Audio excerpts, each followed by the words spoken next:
Yo, turn it up, let's go! Welcome to Dog Pro Radio!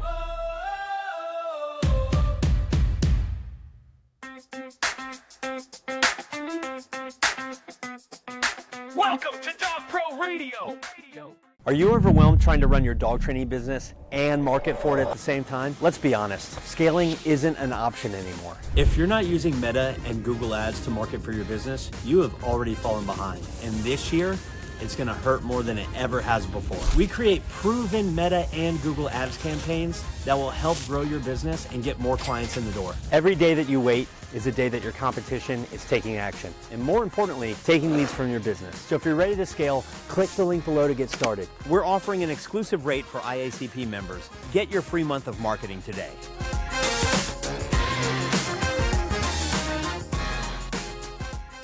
Welcome to Dog Pro Radio. Today's guest is Jennifer Carter. Welcome, Jennifer. Hey, thanks for having me. I appreciate it.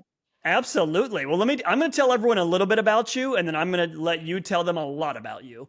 Okay. Jennifer is a dog trainer and certified canine nutritionist with a passion for helping dogs from both a physical and behavioral standpoint. I'm excited to talk about a lot of stuff today, but we're going to talk about how nutrition intersects with behavior, hopefully get some actionable tips out there that we can all use on a daily basis. We're going to talk about your passion for Canicross and how people can use that, and we'll talk about whatever else we jump into. So welcome, and we are excited. Well, I say we. Jason's not with us today. He's usually on here, but I guess it's not we. I'm excited for this episode today. Yeah, we should definitely do something super exciting today that he will feel envy and FOMO, so he won't, ditch you again.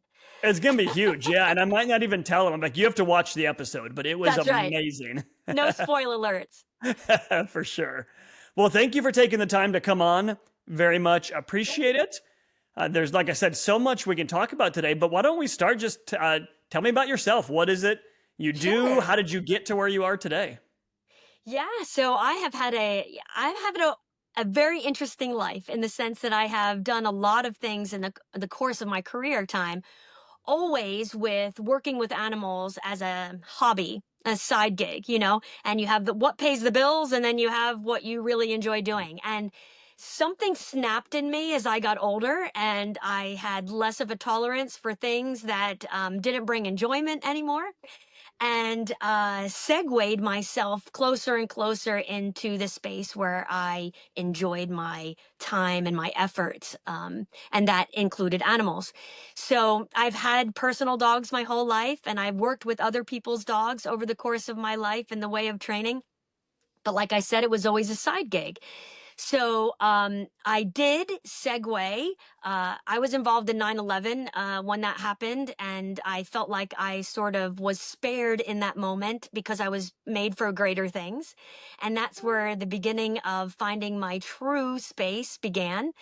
And I just started working with animals in a very different way. My whole background is focused on that. I have a bachelor's degree, and I have 2 masters, and I'm working on my PhD right now. And all of that academic has always been in that space with the idea I was going to do something with it, but never really did. But now all the tables have turned. I spent a number of years working for a fresh dog food company as the canine nutritionist, marketing, other duties as assigned. And it was a small company, and we tried to educate people about feeding their dogs fresh food versus just 100% processed food. And I learned a lot in that process. I learned that this is really where I wanted to be. And then I started to personally work on, I don't know how to shut this off. My phone is dinging. I'm so popular, apparently.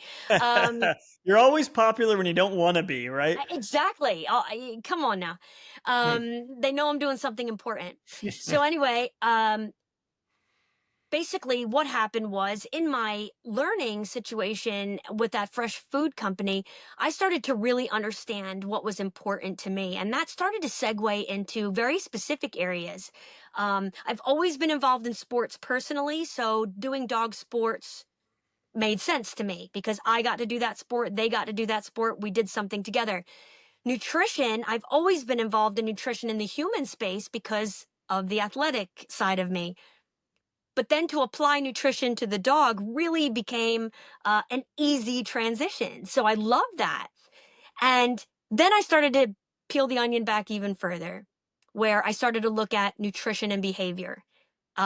Most recently, my dog experienced a CCL tear, full CCL tear, a full meniscal tear, and a iliopsoas pull, which took us out of the competing space for over a year. And basically, that allowed me to focus on nutrition and rehabilitation. And I started to learn how these nuances in nutrition were really important. You can't set it and forget it when it comes to feeding a dog. There's all these applications. And I really dove into understanding how you can take nutrients, fresh, 100% processed, no matter what it is, and translate that into the dog to reach the outcomes that you would like to have. And that is a journey not everyone likes to take. I will tell you, half of you just fell asleep just now. I understand. I said the word nutrition like 4 times, and you guys fell off the wagon there.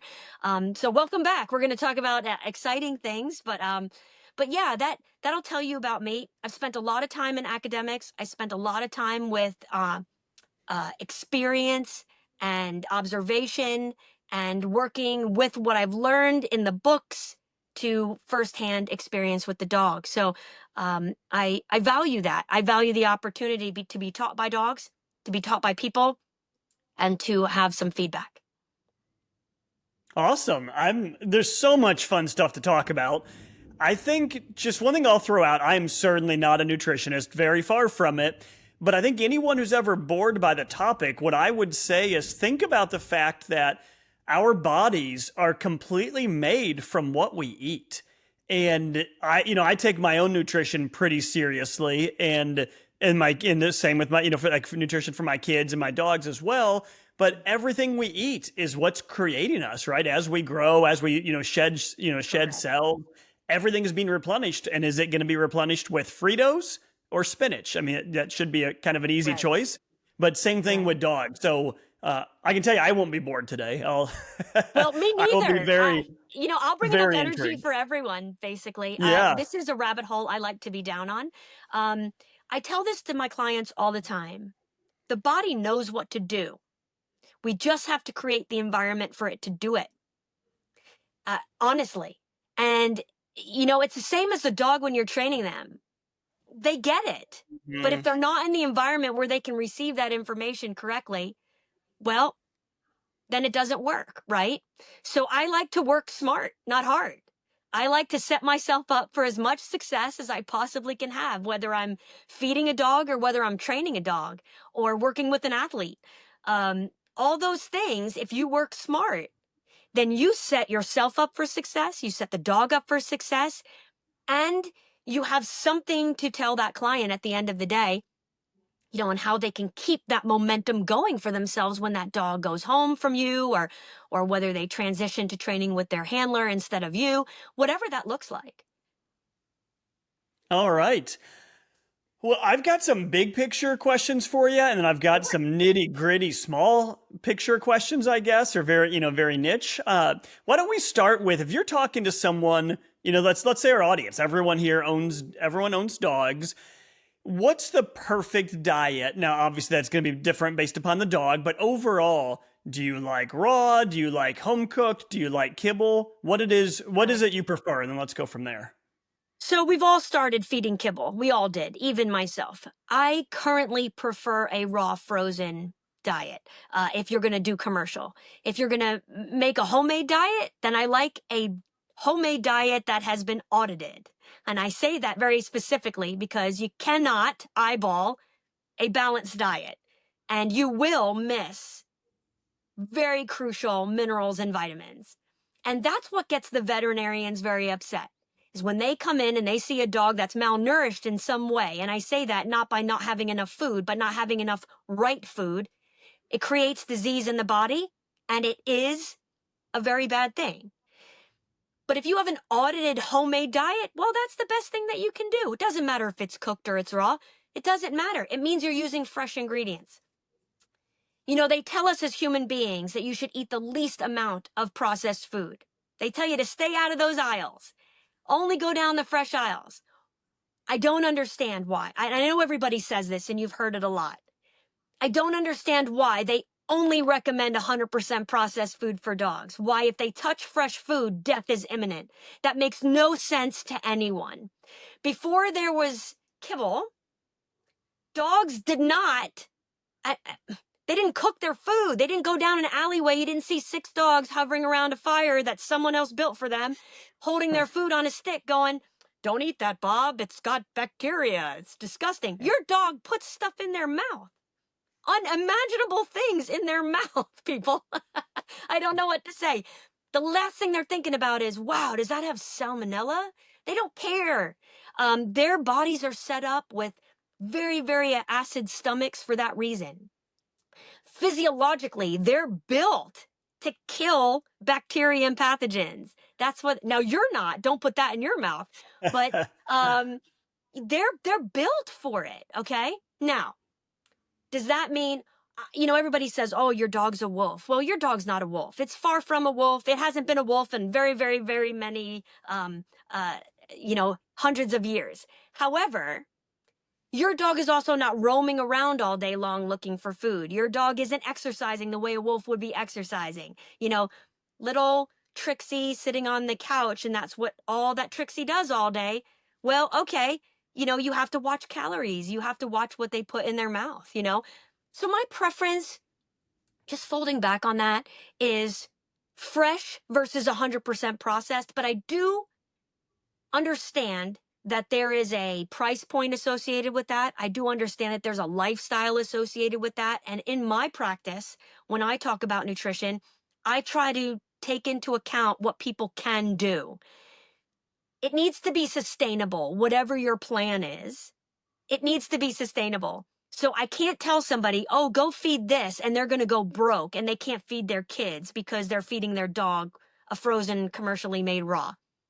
There has to be some kind of flexibility. So in my opinion, we could take anything you feed, and we can add the right elements to it that will make that food better. So nothing's off the table, really. Nothing's off the table. I would prefer if you didn't walk into a store and buy Old Roy off the shelf. The only reason I say that, and no offense, Old Roy, is that it's devoid of nutrition and you're just wasting your money. I'm just thinking about you money wasting wise, right? That what you are feeding just doesn't have enough to even stand on its own.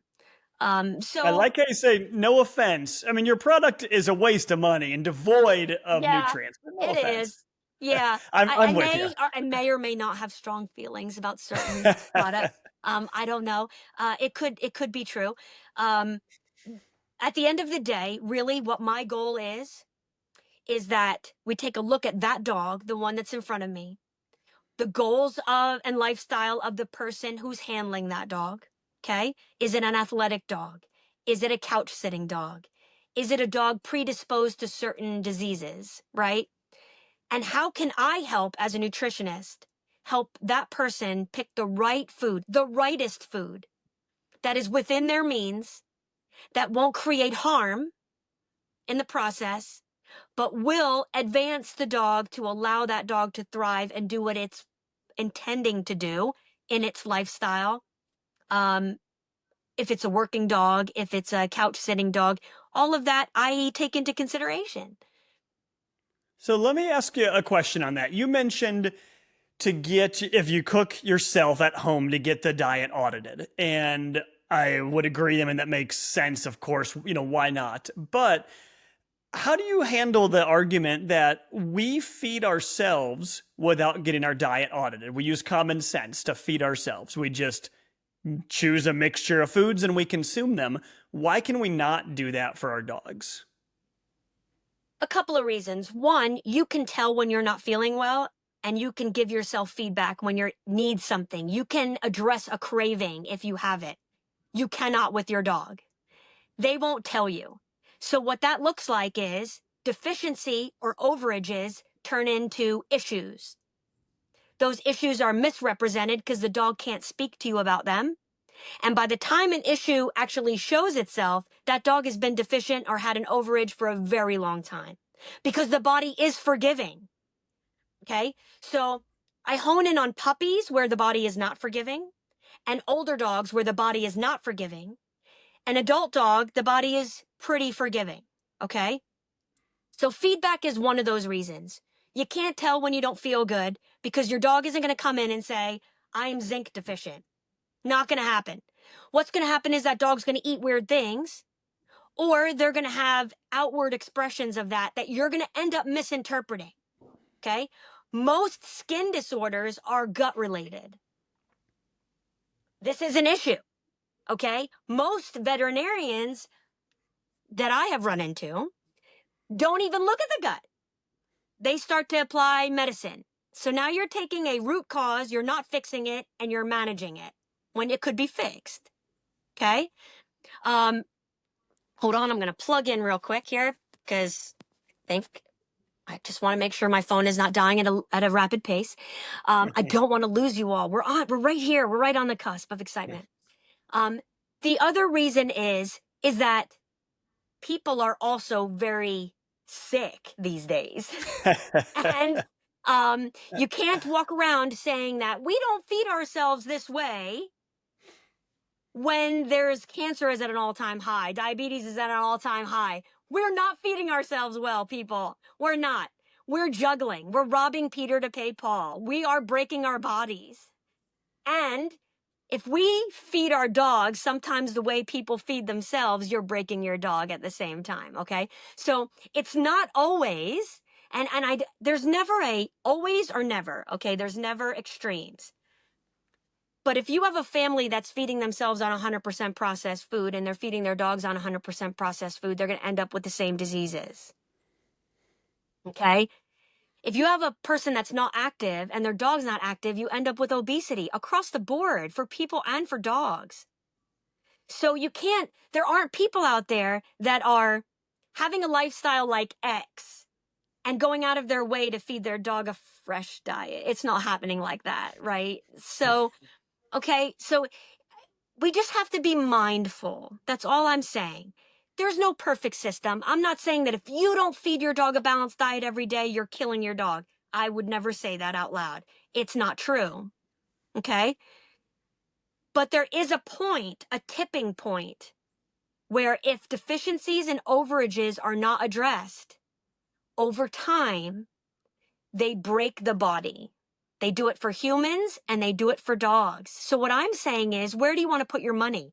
Do you want to put your money as an investment in yourself as a person and an investment in your dog up front and avoid some of these things that the dog may be predisposed to or have access to, like diabetes, because of lifestyle? Or do you want to pay for it in the end when your dog is sick? Or you are sick and your tendons are ripping and your dog's tendons are ripping and your muscles are not, they're atrophying, they're not growing anymore, and your breathing changes and your liver is exhausted. It will happen. It happens every day, but we don't associate that as human beings to our diet. We don't. We say, hey, man, this works. Like, I don't die every day. Oh, okay, but you live for 100 years maybe if you're lucky. Your dog lives for 10 if they're lucky. So things are happening to them at a much greater rate, and I speak of decline, than humans.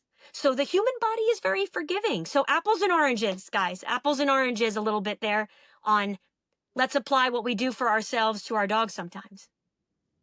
Okay.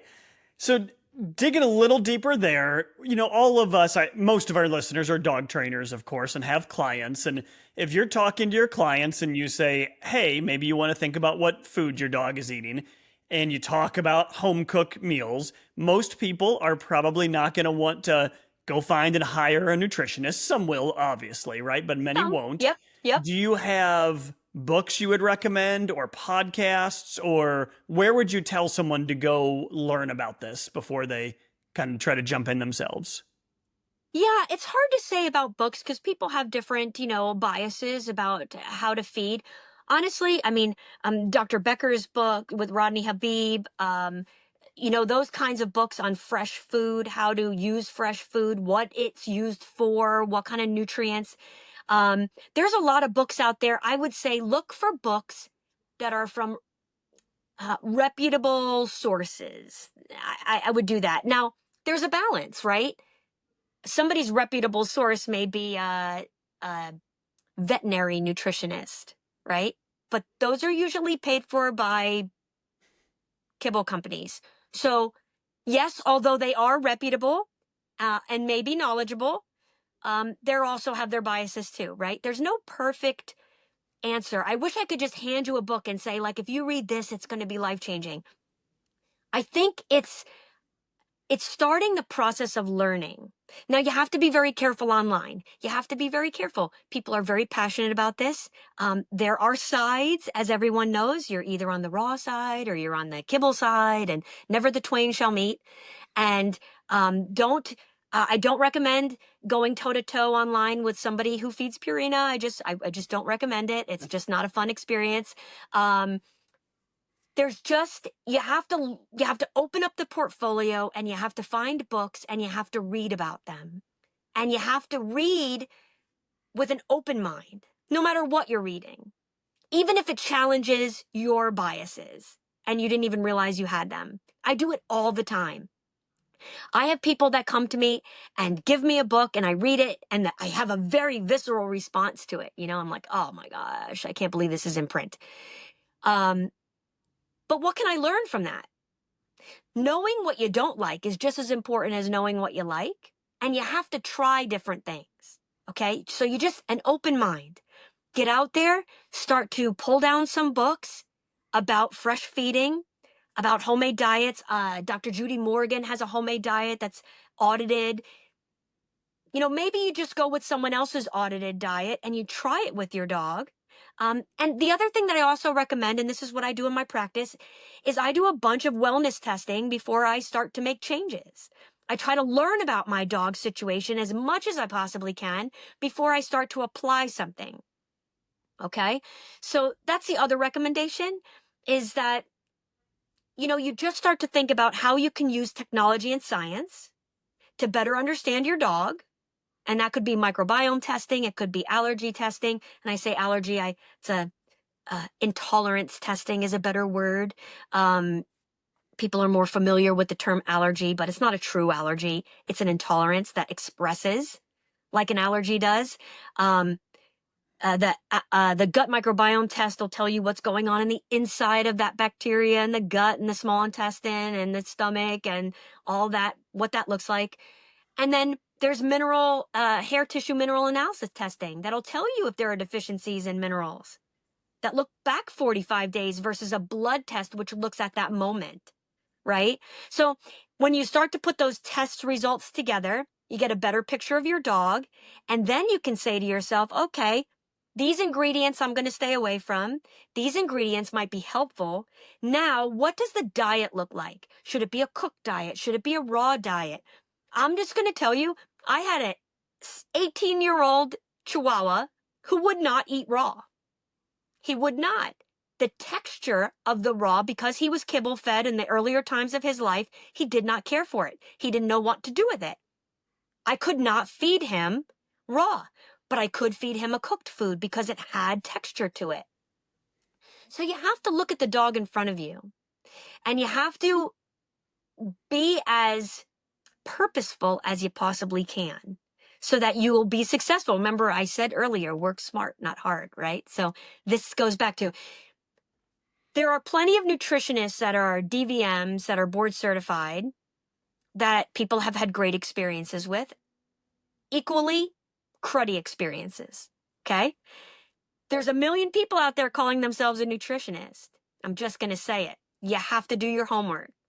You have to learn about who you're hiring, because some of those people are great and some of those people are not great.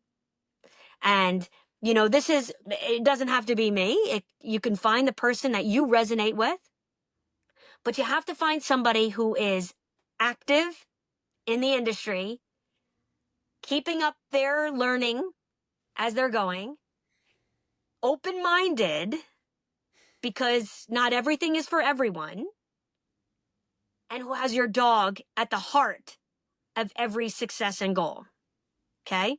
And they are willing to talk to your veterinarian. I talk to veterinarians all the time. I work on medical teams with every DVM on that team for success of that dog.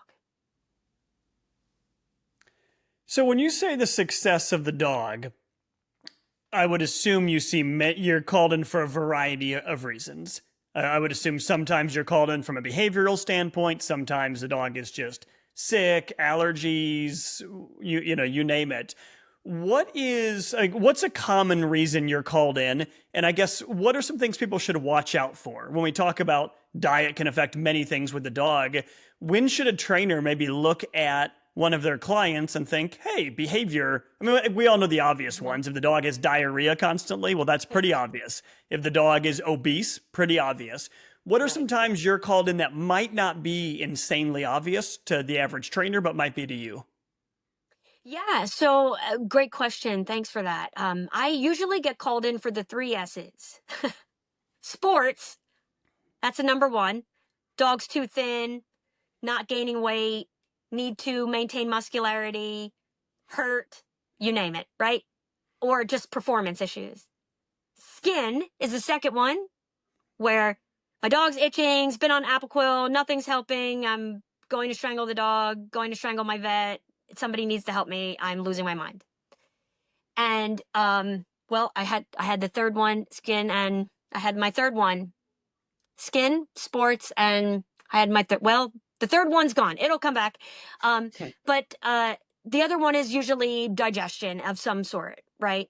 Where the dog is just in duress. I get puppies that have had diarrhea for 2 years. No one can fix it. They've been on everything, antibiotics, sickness. That was my third one. Sorry, I knew it would come to me if I thought about it. And those dogs are sick. And some of the sickness category runs from a person who is a Hail Mary, right? They should have done this a long time ago. Their vet told them to change. They knew they needed to change, but they didn't. And now they're in a Hail Mary situation. Their dog's really sick and it feels like this is their last ditch effort. All the way to, the sickness of, wow, my dog just has indigestion all the time, flagellants, there's unlivable, a partner in the house because we're eating poop, we're eating grass, we're eating anything, all those. So you could see the depth and breadth of it can be great. I tend to refer out cancer dogs. I don't work with too many cancer dogs. Every now and again, I will work with a cancer dog whose folks have realized that keto diets and aggressive cancer activities are not for them, and they just want to do a best diet. But I give a caveat that this is not the cancer diet that I would choose for my dog if my dog had cancer. That's an agreement that the pet parent and I make together, and I'm very open about that. So, the gamut is big. So honestly, behaviorally, I usually have a hyper dog, a dog that's not learning, a dog that's plateaued, a dog that's aggressive, a dog that's guarding. I get a lot of those that come right out up front. And I look every time somebody comes to me, whether it's a training question or whether it's a nutrition question, I always start with, what are they eating? Because it makes a difference. And like you said in the beginning, food is the foundation of all things. If the base of your pyramid is not solid, it's coming down. I wanted to take a quick break to talk to you about our friends Aurora. Cold weather should not stop us or our dogs from staying active and enjoying daily outside time. Aurora, the most trusted heated apparel brand in the US, has been the #1 heated apparel choice for dog trainers and owners for a decade. You can face chilly walks while staying toasty with Aurora's battery heated jackets, vests, and gloves. They even make a heated vest especially for dogs. Visit ororo.com, that's ORORO.com, to find the perfect heated apparel for you and your pup. Even better, you can use the code IACP to get 15% off your new heated gear. Back to the episode. Absolutely. I'd love to spend some time on behavior, but if we could back up just for a second, I'm curious. So you mentioned cancer. And I have heard with humans various studies, one showing that women undergoing treatment for breast cancer, if they change their diet, their survival rate skyrockets, right? Not like a percent, or two higher, but very, very substantial. Do they see the same thing in dogs? Absolutely.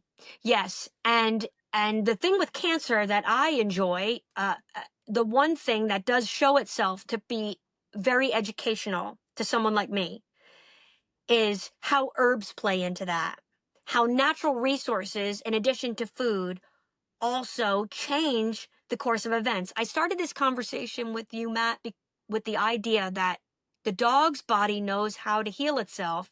We have to create the environment for it to do it. Food and whatever goes in the face of that dog, whatever that dog is around, the things that they have access to, the things that have access to them, okay? That all matters. And cancer dogs specifically, because they're immune deficient usually, their body's fighting so hard, their body's tired. You have to feed that dog as if they're fighting a world war. It's not a maintenance diet anymore. And you have to look at what's going in their mouth, because sugar feeds cancer cells. Where's that sugar coming from? You have to break it apart. And you have to be mindful. And that's the same when we're talking about a behavioral dog, you're talking about a rehabbing dog. All of those same questions have to come to bear, because what you're putting in the mouth of that dog is either helping or exacerbating. So that's a really big point, what you just said there. And from a human standpoint, I can't remember who it was, but heard a podcast on that topic where the person was a doctor explaining that everything you eat, you should see it as basically it's medicine, that your body is full of cancer at all points in time. And the food you eat is what's it's the antioxidants that are going to get rid of those free radicals and clean them up. And you either have food that's cleaning up your body, or you have food that is making it worse on a daily basis. And there is no in between. It's either cleaning it up or making it worse, every single thing you eat. And for myself and for our family, that was a very life-changing thought, where you're like, well, the dog is thin or the person is thin. I'm sure they're fine. But thin people get cancer all the time, right? And thin dogs get cancer all the time. It doesn't have a preference. Yep. It's just a matter of degradation of our tissues in our body that make us susceptible, right? It's around us all the time. We have salmonella, we have E. coli, we have all of those things in our body all the time. But if the body is susceptible, then those pathogens, those cancer cells, they're opportunists, they take advantage, and there they are. And now they have the ability to overrun what usually keeps us balanced. So at the end of the day, it's about balance. Oh, I heard a pup in the background there. There you go. She has something to say about it. Apparently she feels strongly. Well, why don't we shift into behavior? I think all of our listeners are probably intrigued here. What are your thoughts on how nutrition affects behavior in dogs? Yeah, so, there is a tendency in our Western medicine approach to throw drugs at things, right? To manage symptoms. We feel anxious. We feel panicked. We feel fear. We feel all of these feelings. And instead of embracing those feelings, we mask them, right? Because we don't like feeling them. I'm talking as a human. I would rather not have a panic attack if I could avoid it. How do I avoid it? I take this little pill. That makes me not have the same response as I normally would, right? It doesn't fix the problem though. All it does is make me not feel the symptom. Okay? And that should resonate with a lot of people because we do it to ourselves. We overexert ourselves, and what do? We take Tylenol. Why? Because we don't want to feel the pain. But the pain is the flag that tells us we need to slow down. We need to stop. We need to care for ourselves and support ourselves, right? Dogs don't know how to mask stuff. They're honest creatures. They feel it, they show it. That's what they do. I feel scared. I'm trying to tell everyone around me, I feel scared. What does the person see? What do they observe that then triggers them to say, my dog feels scared? Okay. Is it an honest fear or is it irrational? Well, what we feel is irrational may not be irrational for the dog, right? Okay. So now we have to unpack that. We have to see, in this circumstance, how does the dog respond, right? What is the trigger? Can we find that trigger? And can we help them learn to cope? Just like people. Where are your coping mechanisms, right? Where we can teach the dog to learn to cope in those same situations so they can get through it. When you mask something with drugs, you never know when it's going to show itself. You set yourself up for a situation where when that drug wears off, boom, there it is again, because you haven't fixed it. Okay? That's where food comes in. We can add things to the diet that naturally help the dog's body secrete the right hormones, the right chemicals, good feeling brain chemicals that we bathe their body in, right? So that when cortisol goes up, we can counteract that, but we don't use drugs. We use food. We use herbs. We use plants, right? We use what is around us, the way that we understand it. So don't get me wrong. There is a place for drugs. I'm not anti-drug, okay? There's a place for them, but that's a short-term solution. You have to have a long-term plan, okay? Because when you want those drugs to really work, if you've abused them, they don't work. You have to keep escalating them. So if you are hedging your bet, you start off with drugs and you say, okay, that's my short-term plan. We're going to try to give comfort to this dog. But then we look back and we say our long-term strategy is we're going to change food. We're going to add these ingredients. We're going to change environment. We're going to do different rituals. We're going to do training, right? You're going to teach coping mechanisms for that dog. And when the drugs go away, their body is righting itself. You're fixing the problem. You're healing, right? So that's what you have to do. You have to look at root causes. Why is this happening to begin with? And really try to root it out. And it could be a deficiency or an overage in the diet that's actually causing problems. So could you give us an example? You mentioned high levels of cortisol. Can you give us an example of a dog? It doesn't have to be a real dog, but just something in their diet that could create an issue, be from a behavior standpoint, and then what would be done to fix that, just so we can all kind of picture exactly what you're talking about? Yeah, let's tear it apart for a second. You're feeding a food that's got a ton of synthetic vitamins and minerals, right? On paper, that looks like something that is completely balanced and nutritional, right? When you do the math, when you do the testing, it comes out that there's enough of all of that stuff in there, the dog should have no problem, okay? But this particular dog their body does not take in synthetic vitamins and minerals like they do real food, whole food sources. But you don't know that. How would you know that? So, because they can't tell you, wow, I feel low on my vitamin D today. They can't say that, right? So you start to see behaviors because they're trying to speak in the way that their body allows them to speak. They have limitations. So they can only express themselves the way that they can.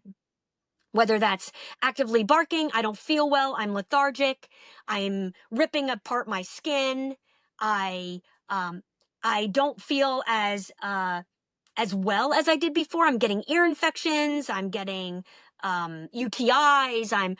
That's their body screaming, something's out of balance. And this is how I can tell you that it's happening. It could be that all of a sudden their muscles, they're not hydrated enough, and their muscles have lactic acid buildup and they're in pain. Or their ligaments are overextended and they're in pain. So you go to touch them and they come around at you, because instinctually a dog is going to protect itself when it feels vulnerable. Doesn't matter if it's the owner, the neighborhood kid that they have always gotten along with, or in daycare that they've gone to every day for the last 8 years. All of a sudden, they're Snapdragon. That dog comes near them and they're like, get away from me. Or they're trying to teach everybody to stay away from them by screaming and putting them in the floor. And they get a call from the daycare.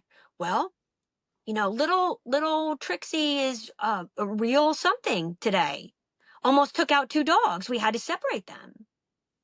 Well, that's odd. She's never done that before. These dogs she's known for years.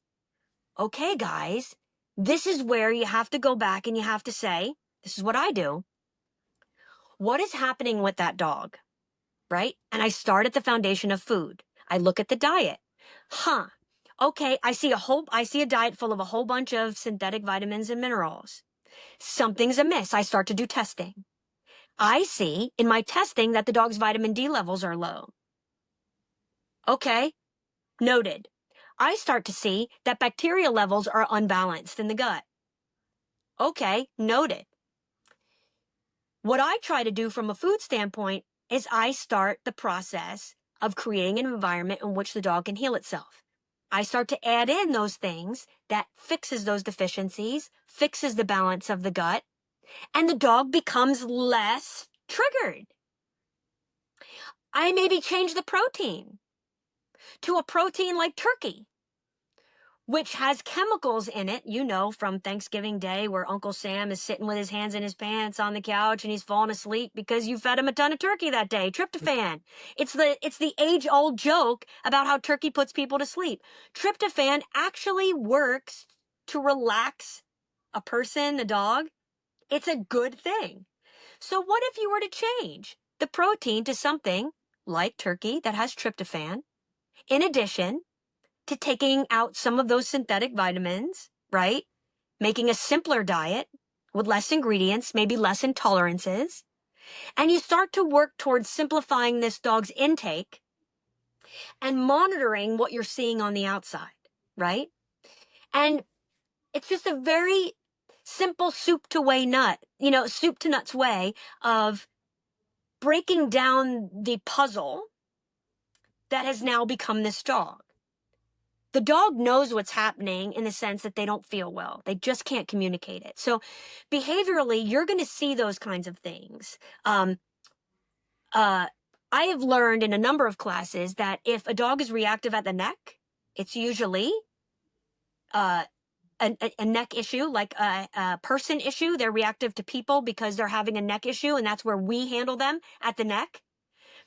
If you see a dog reacting to other dogs, it's usually a hind end issue. Now, am I telling you definites? If a dog is reacting to another dog, it's a hind end issue. No, but does it give you a place to look? It gives you a place to look. And that's the food is the foundation. You look there, you make some changes, and then you start to look at the dog's body and you get them some support. Whether that be chiropractic or acupuncture or body work, just a simple massage, stretching. You look at their gait. These are the things that trainers should be looking at. When a dog comes in for training and the person says, my dog is completely healthy, you need to look at gait. I guarantee you're going to see something. And eventually that's going to show something. Because if they're in pain, they're going to act a certain way. So you mentioned a few times so far, when you start your evaluation, you see what diet they're on, and then you do some testing. I'm curious to dig a little deeper there. So my wife and I do Function Health, if you're familiar with that, where they do a crazy amount of testing of your blood and look at all nutrients and all of these different things.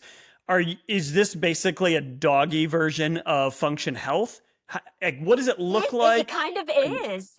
and what's a rough price point for someone hearing that? Like, is it just entirely dependent on their vet, or are there good companies you can contract with for that? Can you walk us through that a little Yeah, bit? I don't always go through the vet. I'll be honest. There are some companies and things that you can do that you can send away for a kit and it comes to your house and you do it yourself. Um, I always move from least invasive to most invasive when I'm looking at testing, because you want to rule out the least invasive approaches first.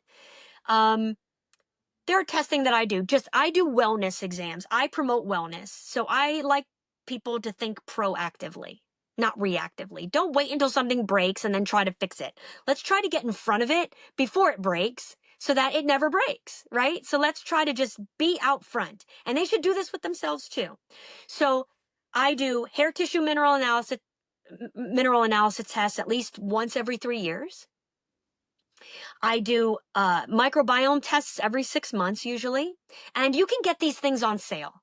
So not everything is cheap. I won't lie to you. Okay. So you can pick and choose what would be most impactful for the dog in that moment. You don't have to do it all. Um, Hair tissue mineral analysis tests are rather expensive, but they tell you a lot.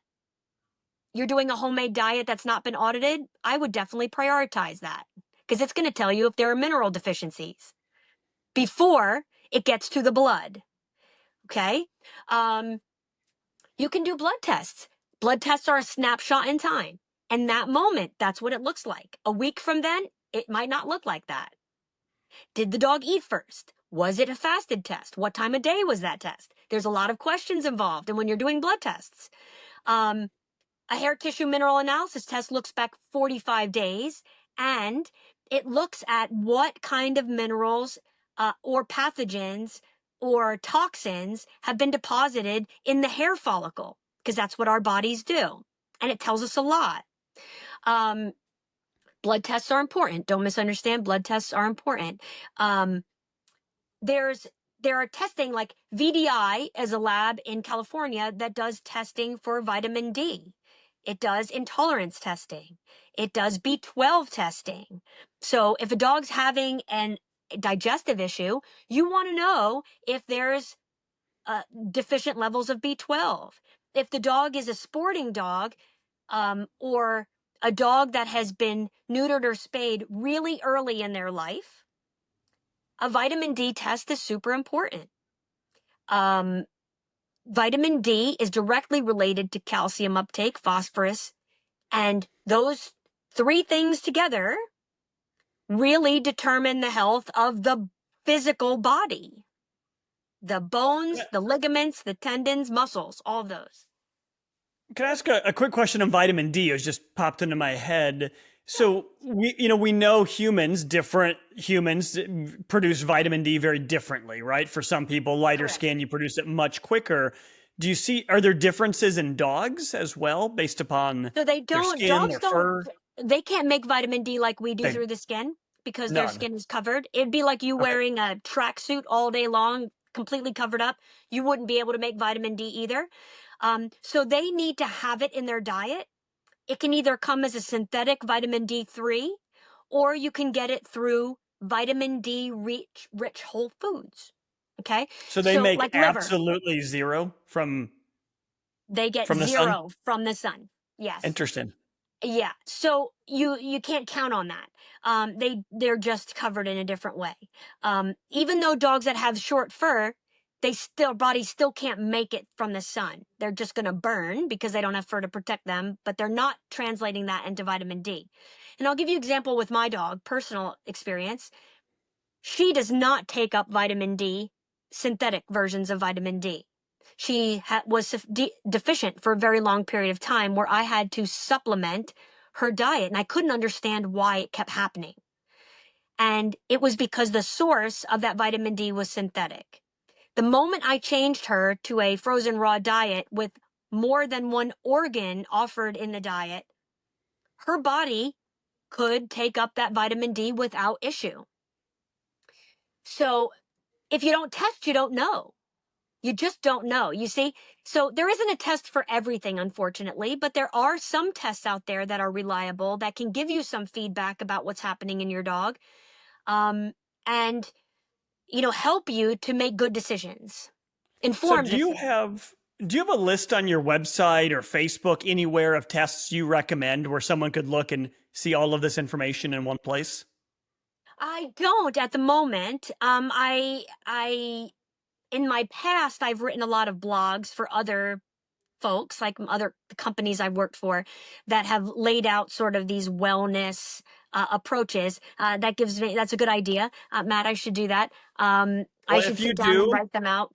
yeah, let me know. We'll get it shared somewhere on the IACP Facebook page, or definitely get it out to And people anyone can somewhere. always write me and ask. Honestly, I always am responsive. You don't have to have a consultation with me to ask me a question. You can always ask me a question. I'm on your dog's team, so honestly, I end up giving a lot of my knowledge away for free because I'm on the dog's team. That's At the end of the day, I want to help a dog, and so there it is, right? I'm going to do what I have to do to help dogs. But somebody who's watching this, I'm sure that will give you a way to get in touch with me at some point. Just write me Absolutely. and ask. And if you have a specific situation, write me. I'm here to help. I was given this blessing of having the ability to be a good nutritionist, not to keep this information to myself. That's not what blessings are for. So I'm here to share them, what I learned. All right. Well, could we shift a little bit and maybe talk supplements for a minute? Sure. So, I mean, there's so many that, of course we could talk through. I guess I'll leave it to you. What are some things you think are important? And where I like to dwell a lot of the time is things that are useful to the most people or the most dogs, right? Obviously there's extreme cases, but Right. what is something you think that for people listening that maybe every dog should be on, or the vast majority of dogs? Yeah, that's great. So I come at that the same way as you do, actually. I try to get the best bang for the buck. Like when I tell people to use a supplement, it usually has 3 or 4 things that it's addressing, not just one. It shouldn't be where you're opening up your house. You can't out supplement a poor diet. Okay, I'm just going to say that right off the bat. You cannot just say, "Oh, I'll just give my dog a multivitamin." I say that because it's all synthetic. It's all synthetic. So if your dog's not taking up a vitamin for some reason, pummeling them with more synthetic vitamins is not the answer. Okay? I will say that a large percentage of vitamins come from overseas in a place where they're not regulated that well. Okay? That includes human vitamins too. They're not coming from the United States. There isn't a lot of regulation on supplements. You have to be aware about that. So with that, you have to be very choosy, because with that can come toxins, heavy metals. They can be in there and you're taking them and you're pummeling your body with something that shouldn't be in your body. Okay. It's even worse for the dog, because if you think the human vitamin thing is unregulated, it's the Wild West when it comes to giving something to the dogs. Okay. Because there are a lot of people out there that just don't care. And I hate to say that. I don't think they wake up and they're trying to be evil every day. But when it's out of sight, it's out of mind. So you don't care, right? Nobody's following up. So that's up to you as the trainer, as the pet parent, to advocate for your dog. Okay. Advocate for your clients' dogs. Help them be smart. Help them be informed. If I were to say you should give no supplement all the time forever, and that goes against everyone. I know there's people out there in supplement companies that are like, damn you, Jen. But I'm just going to say, the reason you give a supplement is to fix something, to support something. Okay? There's got to be a reason why you're giving it, which means at some point you need to allow the body to come to its new normal. And you need to see if that something is fixed or fully supported at that time. And do they need to continue with that supplement? So that could look like either a break and watch and learn and observe, or it could be stopping it completely and moving to a different company or different sourcing. Okay. Our bodies acclimate all the time. If you give the same thing, just like if you eat the same thing every day, right? Your body's going to acclimate to that and you're going to build up intolerances to it. It's not going to work like it did when you first took it. And I know everybody on this call has taken something and it's been like, wow, that worked. Spot on, baby. And then they plateau and they're like, wow, it's just not working anymore. I'll just stop taking it. So diversity is key. Okay. I'll give you an example. A joint supplement. I could say to somebody, go and get a joint supplement. Do you know how many joint supplements there are for your dog? Okay, your definition of what is a good joint supplement and mine could be completely different. So I'm very specific. And when I talk to people, I talk about the ingredients within that joint supplement. That's what you're looking for. So it's not by brand per se. It's about what are we trying to do and what are we using to get there?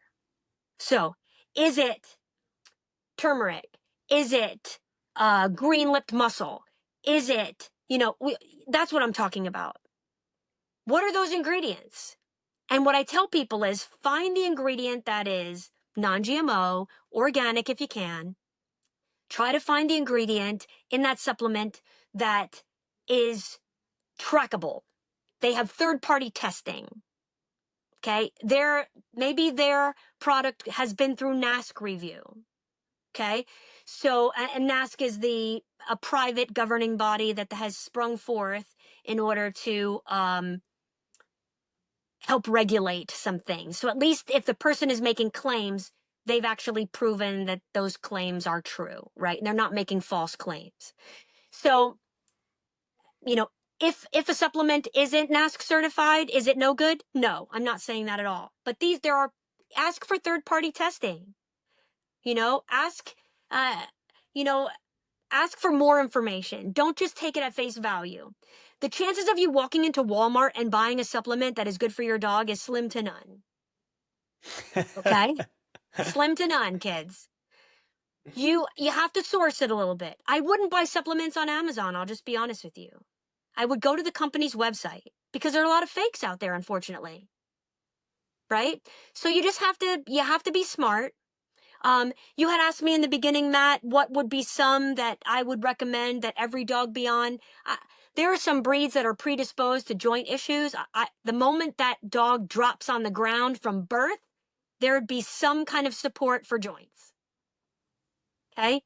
Shepherds, labs, right? Can you give us something you like? Like, do you like Dasequin? Are there others you like? Cosequin? Are there others you like better? I have my preferences, sure. And this is through experience and observation. I like the product Jope. I won't lie to you. It's Jope. It's not cheap, but you get what you pay for at the end of the day, right? I'm going to take some notes here. Yeah, you need 3 months on it in order to really start to see stuff. It's not, when you're fixing things with nutrition, it's not flipping a switch. It's not a chemical fix, okay? You have to let the body build up and use that nutrition appropriately. I like the product Jope. It's got 3 ingredients in it. Those ingredients have been tested. There's research behind it. It has been developed by veterinarians. It checks a lot of boxes for me. They don't mind that I call them up and put them through rigorous conversation about their product. They're willing to answer questions. I like that. That's another box check. Yeah. I use treats that are single ingredient if I can. And the reason I bring it up in our supplement conversation is because I can supplement vitamin D through liver treats. Because vitamin D is in liver, but you don't know how much vitamin D is in liver unless you ask the company, right? So that's the kind of question you have to ask. I use CBD. We were talking about behavioral dogs. I use CBD. I use CBD with THC in it, and I use CBD with just hemp in it. I use them both, and I use them together. But I get them from reputable sources. I don't go down and I don't get them from Big Pharma. I don't. I get them from companies who do third-party testing that I can see. And there are some companies that I have used that I still don't like because I don't like what it did to my dog. So some of it's trial and error, you guys. I won't say that there's a perfect fit because I don't know your dog. I have tried different products with my dog and I found some of them to be great and I found some of them to be toxic, even though they're a good product. You work with another dog and that product works great, but it just doesn't work for my dog. And that's okay. That's why we have diversity, right? Is Jope the only supplement I give my dog? No, it's not. I do bone broth. I make it myself. Bone broth has amazing healing properties, and why I love it so much, and I do have a blog on this on my website on how to make it if you've never made it before. I love it because it also heals the gut. It heals the body in other ways, not just supports the joint. So you get that, bang for your buck at that point.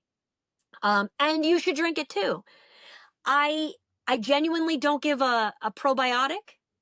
I don't go and I don't buy a ton of probiotics in powdered form.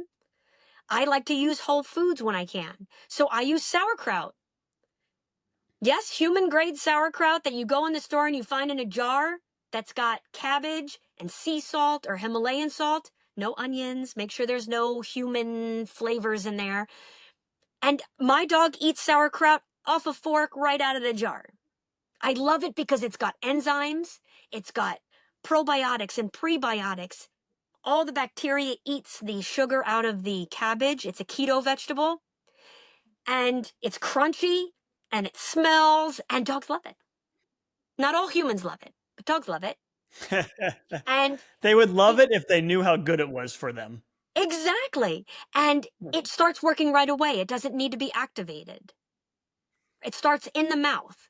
So, my tendency is to go to Whole Foods when I can, but I used a ton of supplements in rehabbing my own dog, a ton of them over the course. But circling back, I took 3-week breaks so I could look at the new normal to see if it was working or not. And I only introduced those supplements when I needed them. So here's a great anti-inflammatory supplement called Voltrex.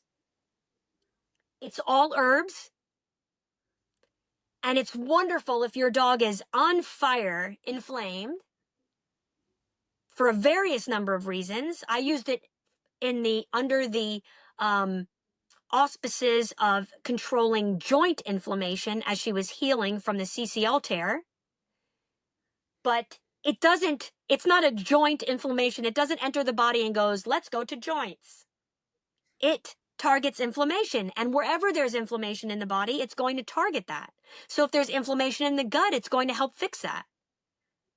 But I like it. That's a Dr. Marsden product. And I like that product very much. And so there's a ton out there.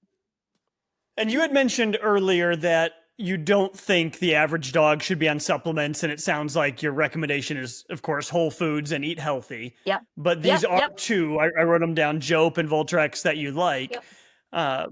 What about others? So, I mean, fish oil, omega-3s, that's So something obviously that is good for you. Yeah, good thought. So fish oil, I like small fatty fishes. Not every dog likes the taste of fish, so you can use algal oil. I stay away from seed oils. Seed oils are inflammatory. So, like I said, when we talk about inflammation, we don't talk about, this only affects that. It creates inflammation in the body. It can create inflammation anywhere in the body.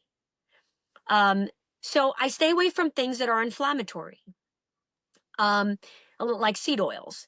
Dogs aren't meant to eat seed oils. They're highly processed, and when they exist in their whole food form, a dog would never put them in their mouth. So they wouldn't. Well, I don't think a human would either. Yeah, that's true. That's true. Although we're willing to put things in our mouth sometimes that aren't good for us. I know I could, that's a whole other podcast, but yeah, my dog eats better than I do. That's for sure. But fish oils, olive oils, okay, really honestly, anything that actually grows on the earth existed, did not start in the lab, is really a good spot to start. And I try, just like you say, to start off with a whole food diet that's really nourishing, which minimizes the need for all of these supplements at such high levels, right? But yeah, uh, definitely fish oils. And then I consider all kinds of supplements, not just chemical supplements, right? Now, Dosequin is a good joint supplement. It's not that it's a bad joint supplement. Some of those supplements that come from the veterinarian have a lot of other things in them that your dog does not need. And I challenge all of you to flip over the supplement container and look for things like synthetic vitamins. Why? Why are they there? What is the binder? Is there sugar? Did they add something for flavoring because this tastes like nothing, worse than nothing, bitter, if they didn't add this flavoring? And where did that flavoring come from? Those are the things. So here, riddle me this, guys. You're trying to battle inflammation, right? But you're introducing things that cause inflammation. And you're paying for a supplement that is trying to manage inflammation. Does that seem like a cycle of something that is never going to undo itself? That's what I try to bring forward to folks when they're thinking about it. Really think up front about what that's going to do to your dog's body, because you don't want to take the money, good money that you have, to put into something else and make it hard. I went through this with my own dog.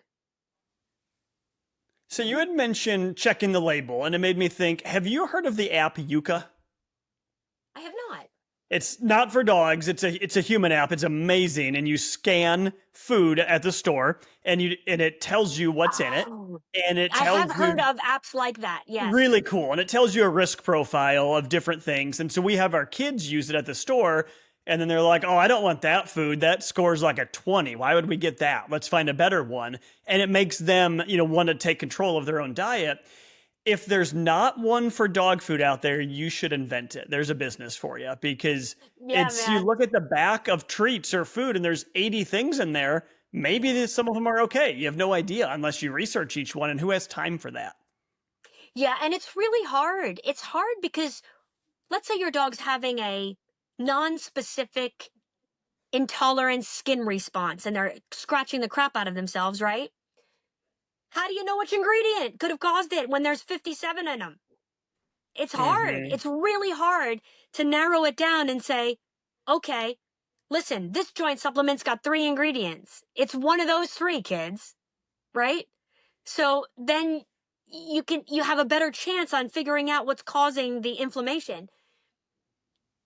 It's hard when you turn something over and there's a ton of synthetic stuff, and it could be one of those culprits. It could be one, and it's really hard to source it out. So you hit on this a few minutes ago, where you mentioned when you change diet, it's not a chemical change where it's going to happen immediately. How much time should someone give before they expect to see results, assuming that it's going to work? About 4 weeks. Okay. 4 weeks is a very safe time to actually say that diet is making a difference. Conversely, if you start to feed something new for the first time, it takes about 4 days for your dog's body to reject it. So let's say you decide to give a treat. Usually what I hear is the pet parent say, I didn't see any kind of reaction. It was like a week later. It couldn't have been that. Oh yeah. 4 days. That magic number, if you introduce something new and 4 days later you see some kind of response in the dog's body negatively, it very well could be that. Interesting. Because it does take time. 4 days. I like that. Yeah. I try to manage expectations with folks. This isn't a light switch. That's why I say that drugs are important sometimes. Because if you give a dog a drug it chemically changes their body, and that is a light switch, and it relieves things immediately, which gives you time, especially if it's a life or death situation. It gives you time to figure things out. But for a long-term strategy, you need to have something, and you need to be prepared to wait about a month to make sure things are on track. Because the dog's body is going to be detoxing, they're going to be taking up the new nutrients, they're going to be adapting to the new diet or new supplements, and you need to give the body time to try to right itself. And that's why we take 3-week breaks, so that we can look back and get feedback from that dog's body to say, is it this supplement, or is it fixed now and we're good? We're in a new normal now. Okay. So now to get really actionable here, and I hit on this earlier, we have clients, we all have them, some that are like, I'll do anything, I can afford it, or I'll make it work, right? So we say, call Jennifer, hire her, she's going to help you figure all this stuff out. And, they're going to go and maybe make their own food, get it audited, all this stuff, get their dog tested, do everything you recommend. Then we also have others who either can't or won't do all of that, right? And they're going to look for the cheapest or most bare minimum option. What are your thoughts there? So if someone says, I can't do all of that stuff you recommended, how useful is it to just switch to maybe a little bit of a higher grade kibble and maybe supplement with some natural foods along with it? All right, we are back after some technical difficulties. So I was just starting to ask you, and I'll repeat myself. I don't know what all you heard, Jennifer, but we all have those clients, some of them who will do anything. They've got plenty of money, or they're going to make it work financially and they're just going to get it done. We have others who either they just won't commit that much, or they don't have the money for testing and or maybe they're just too busy to cook for themselves. So I'm curious, what's like an easy thing people can do if they can't afford or they're just not fully committed? And so one example I would throw out there is like, what about just switching to a slightly better kibble and supplementing with some meats on their food, or some raw eggs or cooked eggs or whatever? How useful do you think that is? Like, what are some easy things people can do? Yeah, I do this all the time. I help people do this all the time. This is a real thing. And that's why I talked in the beginning about working within the person's actual means and lifestyle. You can't ignore those things, and it has to be sustainable. So you have to be flexible. Adding in 20% fresh food will change a very important statistic. It will reduce cancer by 70 or 80% in that dog. So it doesn't matter what you're feeding. If you can add some frozen vegetables that are cooked, right? If you can add some yogurt, if you can add some eggs are the perfect food. If you can add some goat's milk, if you could add some meat, cooked or not, doesn't matter. Now, I'm not talking about trimming the fat off of food and then giving it to your dog. That's going to create problems. Nothing spiced, of course, but some ground beef. You're making burgers. Set aside a little bit of ground beef. Give it to your dog. Make some treats out of it if you want. Even adding cheese as snacks, for training or something, because there's fat, there's healthy fat, there's protein in the milk. If you can add in some freeze-dried liver, right? Something. If you can just freshen up that diet just a little bit. People ask me all the time, if you had a vegetable preference, what would it be? And I say it would be broccoli sprouts. You go to the store and you can find broccoli sprouts, okay? Or you take broccoli and you cook it up and you chop it up and you feed some cooked broccoli. Or even if you cooked broccoli for your family, the water from the broccoli that you cooked is going to have minerals and vitamins in it. Pour that over the kibble. Make homemade bone broth. Pour that in the kibble. What you want to do is focus on, one is hydration. Your dog should not be eating 100% dry food. There has to be some kind of hydration, and in a way that you can measure it. So if you pour a cup of water over your food, you know your dog is getting a cup of water every day. Okay? Make that bone broth even better. Tastes like chicken, tastes like beef bones. Great, so soothing. Some cooked vegetables. When you're making them for you, just set aside a little bit. Chop them up. Throw them in there. An egg, raw, scrambled, soft-boiled, any of those things. I take a hard-boiled egg and I give it to my dog. She plays with it for a good 20 minutes, bats it around the house, and then when the shell breaks, she eats all the egg out of the middle. It's fantastic. You can't go wrong. Eggs are the perfect food. They support life. That's their whole job, is to support life.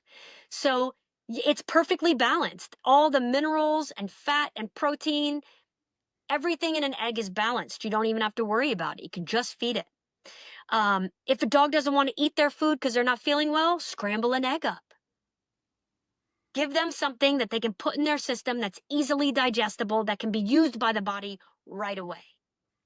Well, I think So- that was an amazing way to put a pin in our conversation on nutrition, was that just 20%, and correct me if I'm saying this wrong, but 20% fresh food can eliminate 75% of cancers. Yep. That's a pretty powerful statement. So that's a pretty easy change to Small make. effort. It's a small Yeah. effort. It really, really is. And liver is a great food. I know some people like to eat it. I personally don't care for the taste of it, but liver is a really good food. It's a powerhouse multivitamin.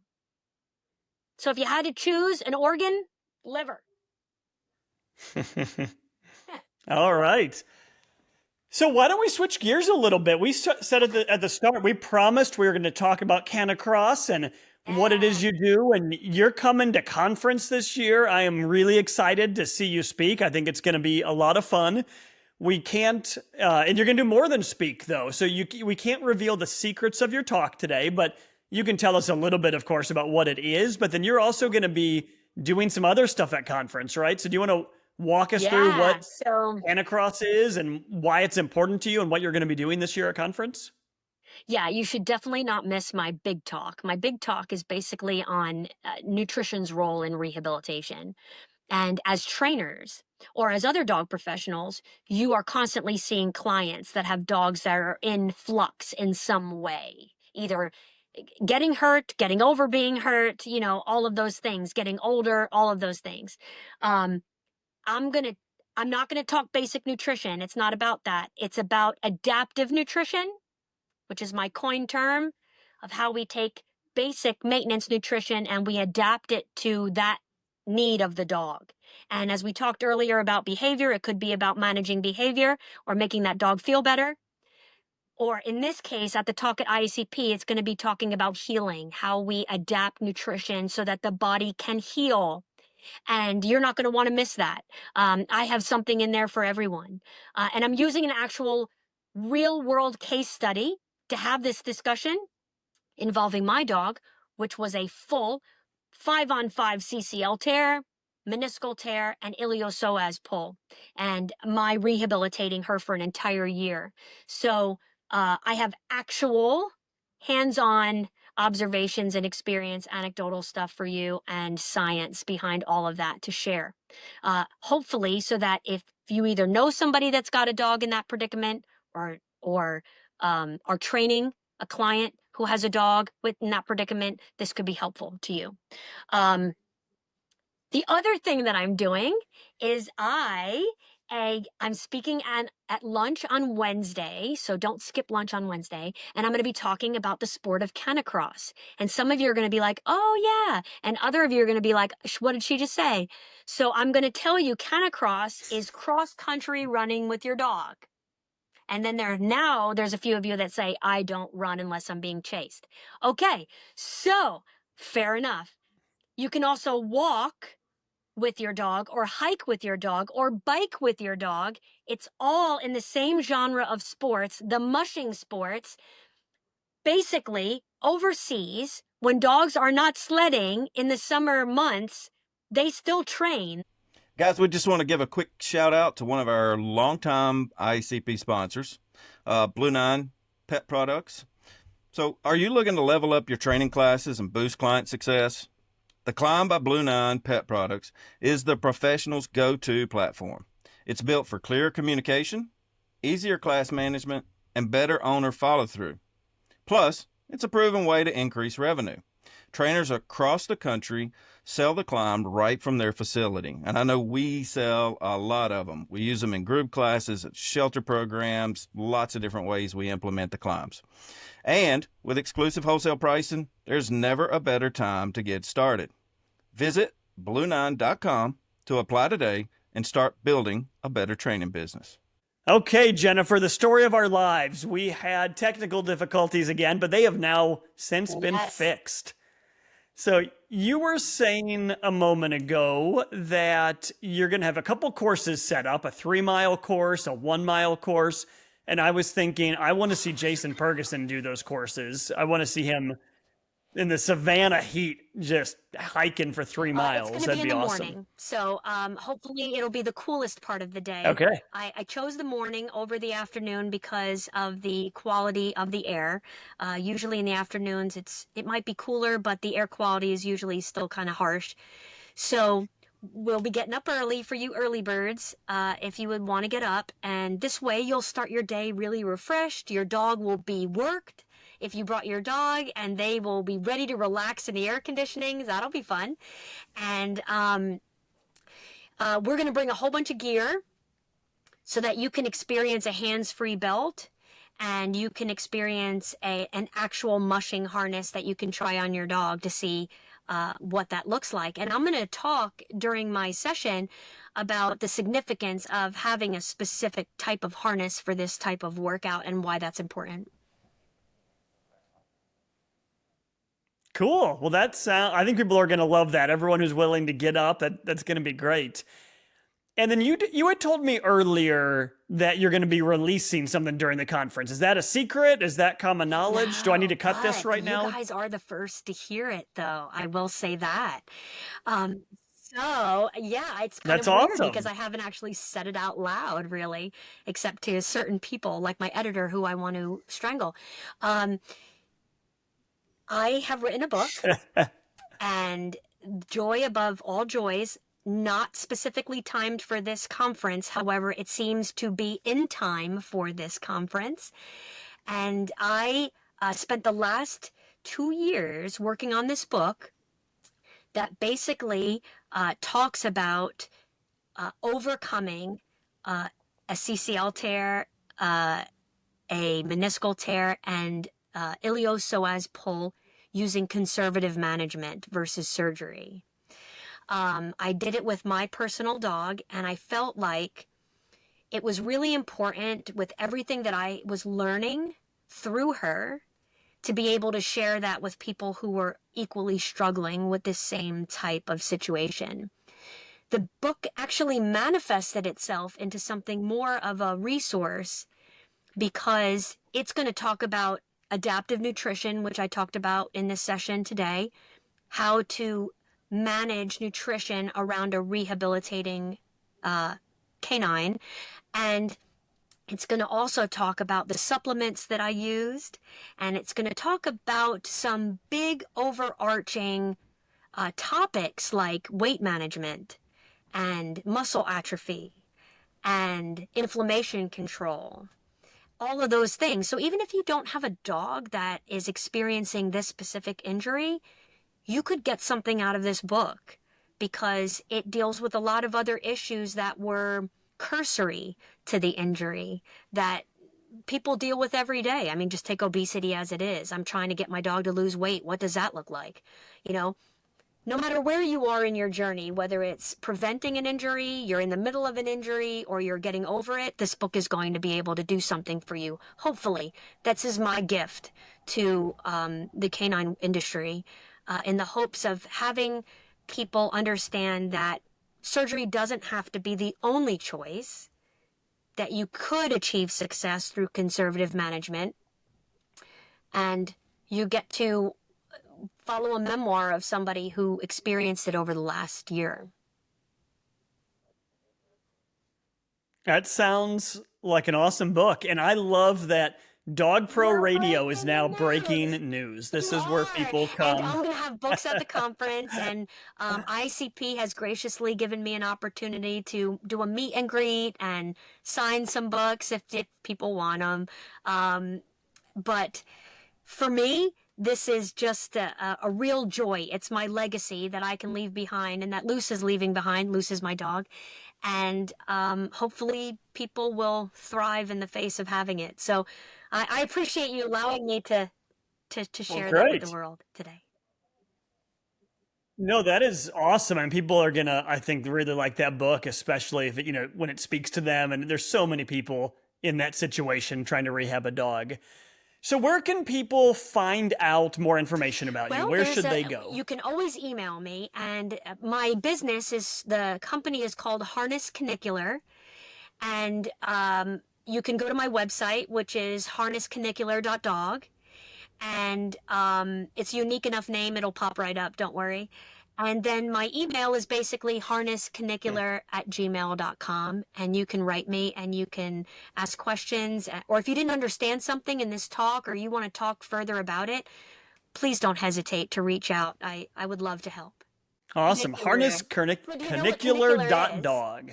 I don't. I should have Googled that before, then I would say yes. So I chose that because canicular is things having to do with the dog star. If you look up in the sky, you will see Canis Major as a constellation, and the brightest star in the sky in the summertime is called Sirius, and that is the dog star. And my company basically is all about harnessing spirit, harnessing energy, harnessing health, etc., etc., etc., and reaching to get your dog to be the greater dog. So reaching for the dog star. That's awesome. Now we're going to have to edit this to make me sound smarter. And when you say canicular, I'll be like, yeah, I totally know what that means. Who doesn't? Awesome. Well, thank you, Jennifer. Anyone who has questions, reach out to Jennifer. She's obviously a great resource, and we'll include some links in the description of this video here. And come to conference, watch everything, and get out there and start mushing. That's the biggest thing. I want to meet you. I want to shake your hand. You're doing good work. Thanks to everyone for all the good work that they do with dogs. I just hope to fold into that somehow. So thanks for giving me the time on your show, Matt. And I really look forward to the continued conversation. Absolutely. That's, I'll speak on behalf of the IACP here. We're definitely excited to have you at conference and to learn from you. So it's going to be a lot of fun. Welcome to Dog Pro Radio. Yo, listen. Dog Pro Radio, yo, activation. It's Dog Pro Radio, brings back the buses. Dog Pro Radio, and mates alike. Dog Radio brings back tonight. Dog Pro Radio, yo, activation. Dog Pro Radio, brings back the buses. Dog Pro Radio, and mates alike.